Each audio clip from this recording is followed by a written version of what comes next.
I feel uncomfortable around conflict. Now we're here today to find out how to argue. But conflict is useful. The question is, how do you deal with conflict most effectively?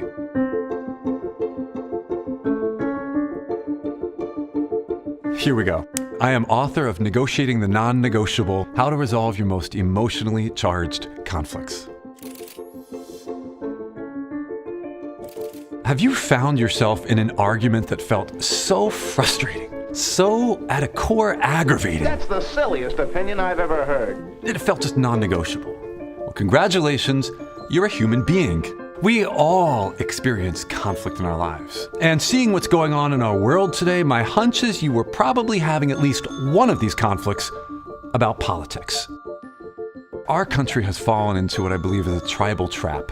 Anything that other side says, I shall not believe, I shall not give any credibility to, and I'm going to do everything I can to prove I'm right, you're wrong, and to stifle you down, to raise me up.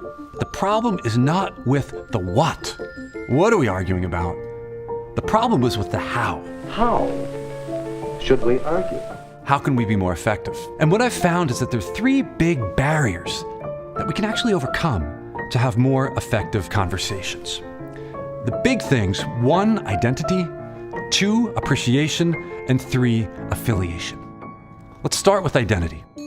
Now, first of all, this is a hot issue. Why do we get so emotional in these conflict situations? It often goes back to something deeper: identity.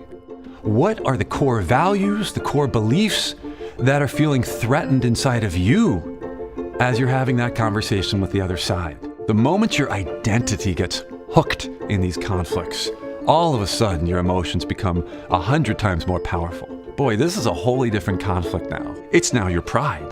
Your sense of self is on the line. You need to know who you are and what you stand for. What are the values and beliefs that are driving me to fight for this stance on this issue? The more you understand who you are, the more you can try to get your purpose met and stay balanced, even when the other threatens those core values and beliefs. Each side wants to feel appreciated, and yet the last thing they want to do is to appreciate the other side. That's a problem. Listen and understand. When you're in the midst of the conflict, don't talk. Take the first 10 minutes. Consciously listen to the other side. What's the value behind their perspective? What's the logic, the rationale? Why do they hold this perspective on immigration or healthcare?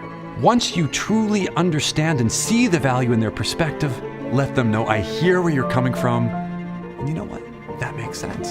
There is nothing more in the world that we like than to feel appreciated. Recognize your power to appreciate them. Third, affiliation. What's the emotional connection like between you and the other side? We typically approach these conflict situations as me versus you. My opinion on healthcare versus yours. My party's perspectives on immigration versus yours. That's just going to leave the two of you like rams butting heads. Find common ground. Turn that other person from an adversary into a partner. So it's no longer me versus you, but the two of us facing the same shared problem. Ask the other person, look, what's your advice on how we can get as many of our interests met at the same time? Change the nature of your conversation. Now you put these 3 things into practice, it can transform your relationships. Imagine what would happen if we started a revolution, but a positive revolution of greater understanding, greater appreciation, greater affiliation. How we could transform politics, how we could transform our country and ultimately our world. I believe it's possible, but it starts with each one of us.